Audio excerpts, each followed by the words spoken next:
Hello everyone and welcome to my channel. If you're new here, my name is Luna and I make Animal Crossing videos every single week. So if you're into that, consider subscribing to join our little AC family. In the last video, we created Marshall's yard and today we're going to be working on Molly's yard. So without further ado, let's get right into the video. This is the area that I'm going to be transforming into a cottagecore farm, and I decided to add Molly's house here because her default house is already a cabin. So I thought this was a great idea to put her here. So yeah, let's go ahead and start the build. I'm going to place Molly's house first so it's easier for me to decorate around it. I've done both in the past where I will place the house first and then decorate, or decorate and then place the house last. From my experience, I think it's easier to decorate first and then place the house, because if you place the house first and you want to change something around, you would have to move the house out the way and then fix what you need to fix and put the house right back. And that's just a waste of time, waste of bells, and we don't need that. We don't have time for that. But for this video, I actually placed the house first because I already created this area before this video, so I know this is exactly where I want to place the house. Also, this is the last big section that I have on my island. I only have two smaller sections left, which one is next to my peninsula area. My peninsula has a little beach, so I think I might place my campsite there if it fits. If not, I have another area on my beach that I could place my campsite area to, but I really want to place it near my peninsula. And then the other section that I have is in front of my Able Sister shop, and I'll probably just add my last villager home there because I have like this little small space, and then I'll decorate it. And then once I finish decorating those two areas, all I have left to decorate are my beaches, and then I am done with this island and can finally do my island tour. I do have my house and the castle house left to decorate, but I'll do that on my own, and then I'll show you guys in the island tour how each house looks. So I'm super excited to finally finish this island. When I started playing Animal Crossing and seeing what you can actually do in this game, creating a Beauty and the Beast island was on my wish list, and I thought I wouldn't be able to make it because there wasn't enough items at the time that really resembled the movie. But once the update came out and we got all of those new furniture, I was like, maybe I can actually do this. And then I steered away from Fairycore for a while, but I'm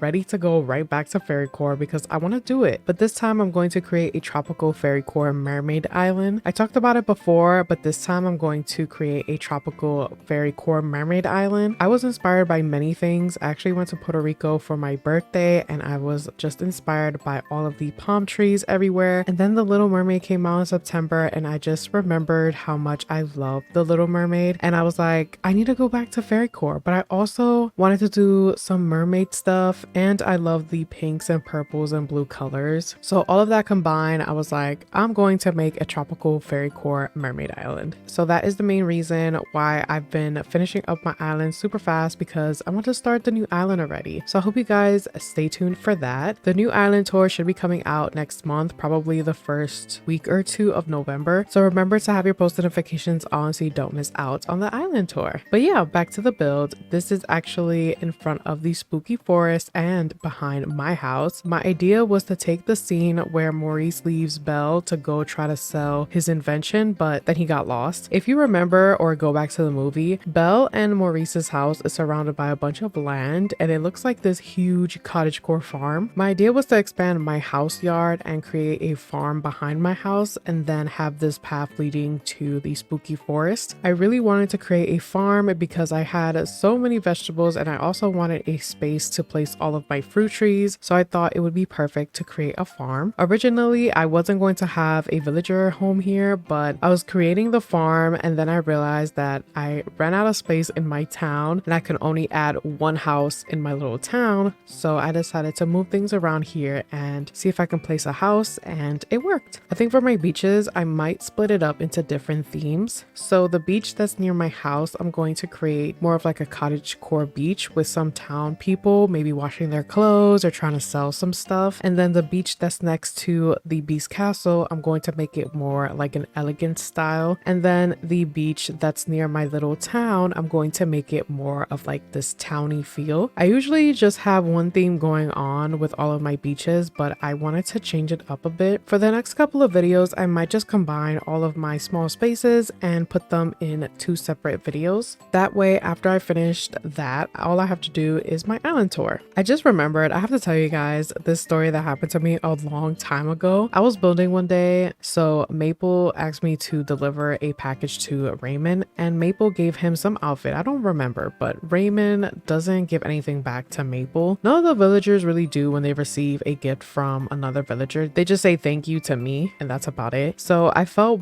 really bad for Maple, so I went ahead and wrapped a gift for her. Tell me how I accidentally gave her 99,000 bells instead of the gift that I wanted to give her. She was like, wow, how generous. And I'm over here stressing because I just gave away all of those bells. And this was like 3 years ago when getting bells was so hard to get. And she didn't even give it back to me. She took the bag and went about her day. When I tell you how mad I was expecting that from Marshall or even Raymond himself. But Maple, like, she is so nice. Well, that was until she took my bells and didn't even blink once, but I don't know if villagers still do that. I've been afraid of giving them bells by accident, so I make sure to never have bells in my pocket ever since that one incident. Anyways, I'm starting to think Marshall was right when he said I'm his only bestie. Anyways, we are almost done with this build. I'm just extending the farm up until the bridge, and if this bridge looks familiar, that is because it was a part of my last video where we created Marshall's yard. If you're curious, I will leave the video in the time cards on top. In this area is where I'm going to add my fruit trees and some pumpkins that I didn't have space for on the left. Also, by the way, all of the codes that I use in this video will be listed in the description below. So this is the section that I'm going to be placing all of my fruit trees. I was going to place 2 of each tree, but I didn't have the space for it, so I decided to just place all 5 trees representing each fruit you can get in the game. I wish we got other fruits, like maybe a lemon tree or maybe some fruit bushes that you can grab.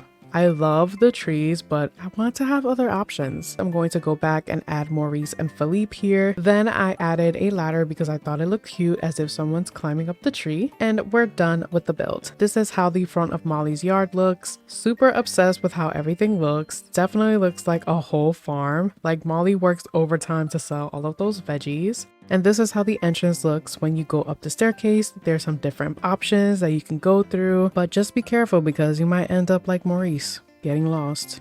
And here is how the last section looks. Super cute, and I love the transition from cottagecore right into vintagecore when you cross over the bridge. Thank you all so much for watching. If you enjoyed the video or found it helpful, let me know by hitting the like button. And if you want to see more videos like this, consider subscribing to join our little AC family. I love you all so much. Take care, and I'll see you guys in the next video. Bye!